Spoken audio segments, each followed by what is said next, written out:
Hey everybody, this is Moss Jackson. Welcome back to Mondays with Moss, a weekly video program, either live or from my YouTube account, having to do with living an extraordinary life, a life of success and accomplishment and happiness.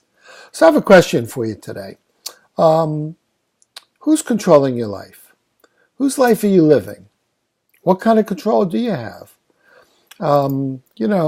I was thinking about control, particularly since last week. Last week, I ran into a couple upsets. Upsets are basically you want something to happen, doesn't happen. You have an expectation, doesn't happen. And then you're kind of stuck with, okay, whatever's there. Anyway, had a couple upsets. One was Kavanaugh being appointed to the Supreme Court. Did not go along with my agenda. I had I noticed myself ruminating about a couple of things. Besides that, I didn't particularly like the way I looked, didn't like my clothes. I had a client who was suicidal, was bothering me, was worried about her. Had another client who owed me quite a bit of money, and when I tried to collect the money, got very nasty with me and not very good. So by the end of the week, I was feeling not exactly in control, a little bit anxious, not grounded. And I'm wondering, can you relate to that? Can you relate to things happening that pull you off your center, that get you ungrounded? Well, the question is, how successful can you be once you recognize you're ungrounded and off center and get back to center?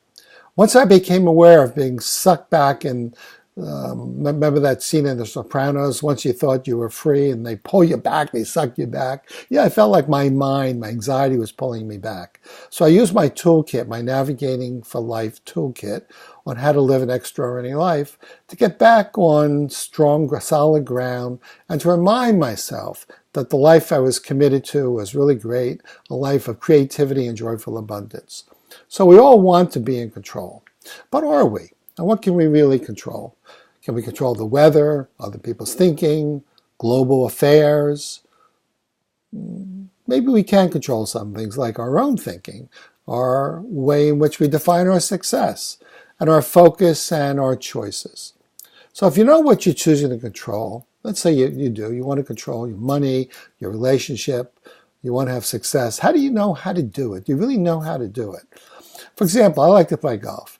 And I notice when I'm on the golf course and the balls are on the fairway, if I just kind of set in my body, okay, hit the goddamn golf ball, I hit it pretty well. But when I think about it, when I'm standing over it, thinking about, okay, should I keep my left arm straight? How do I want to cock my wrist? And how far back do I want to bring my backswing? And how fast should I bring? How slow?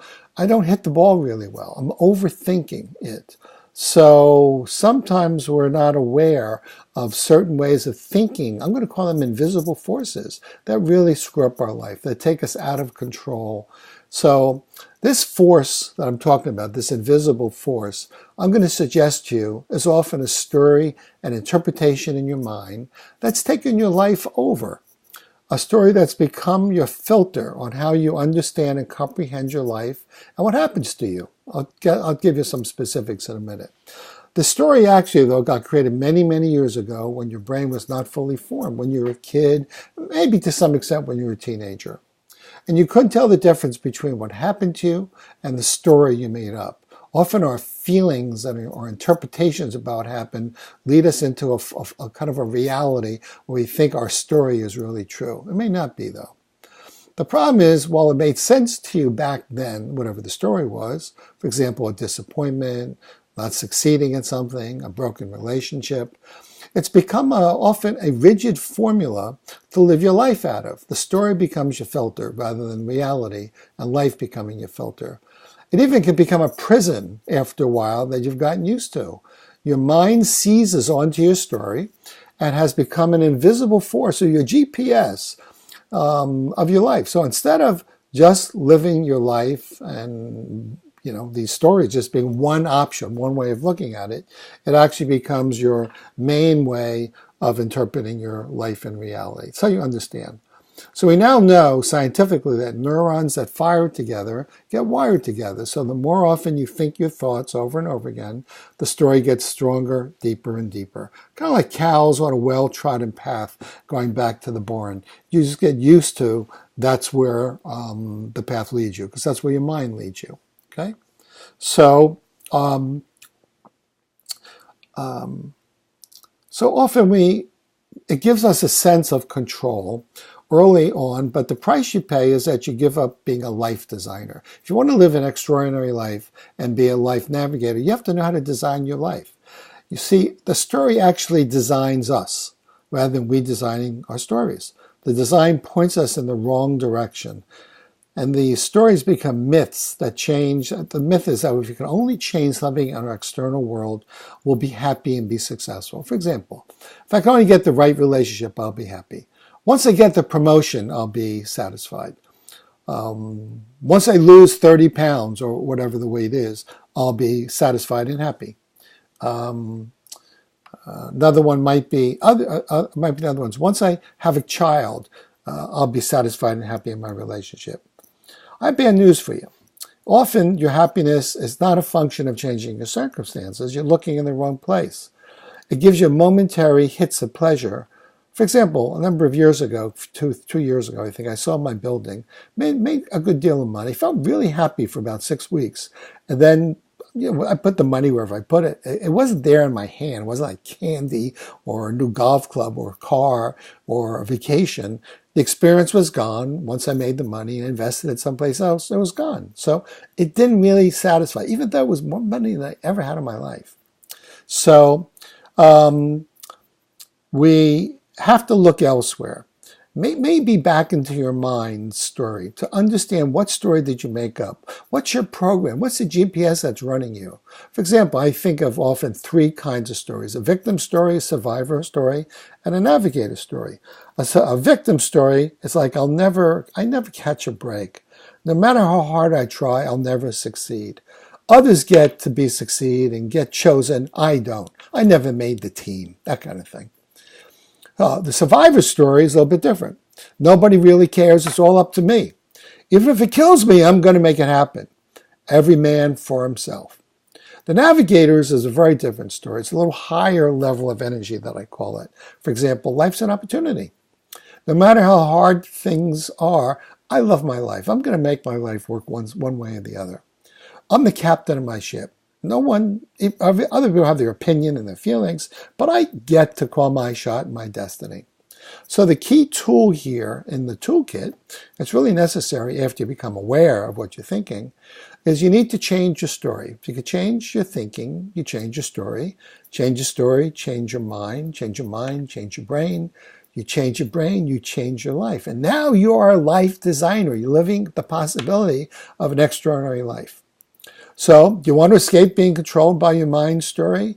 You need to turn your ship, so to speak, back into your mind and see your story, see your program, and then you have an opportunity to stop your story after you stop, look, and listen, and reposition yourself by coming up with a different story, a story that really works for you, a navigator story, not a victim or a survivor story.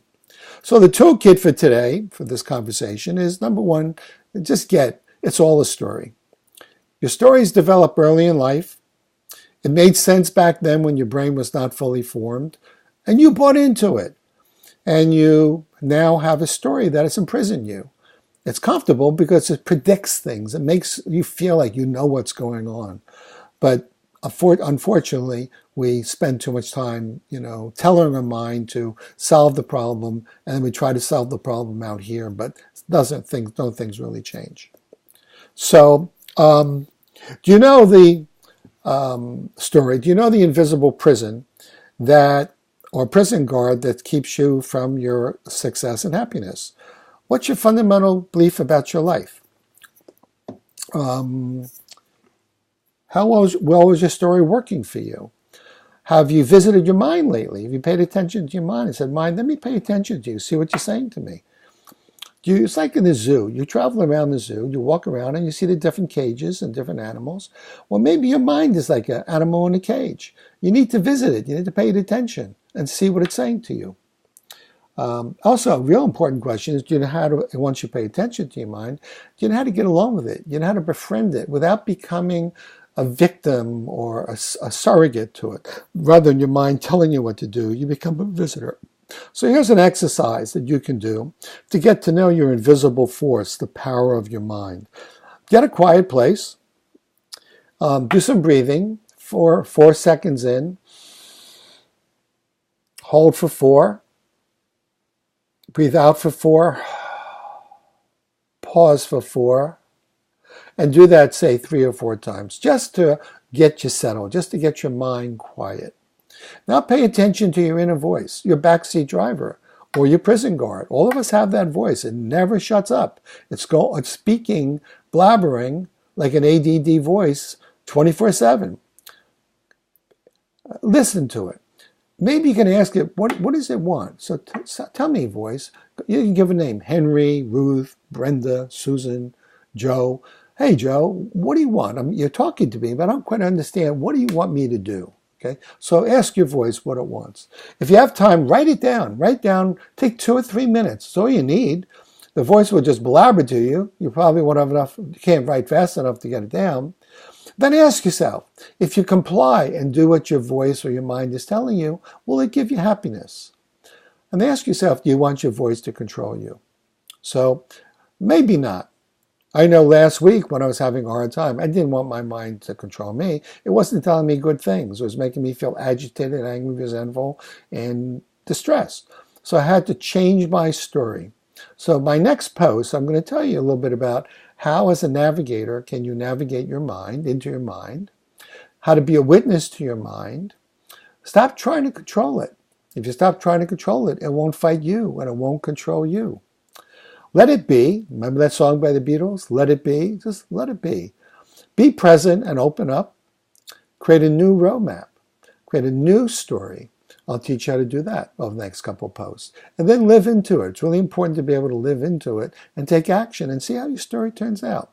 So if you want to break out of prison, tune in next week. Or if you want to get some coaching, contact me. There's information here that you could use to get in touch with me. I'd be glad to talk to you over the phone and figure out some kind of coaching program so you can live your extraordinary life. You deserve to live a life of happiness, success, and accomplishment. I'll be glad to help you along that path. Okay, folks, take good care.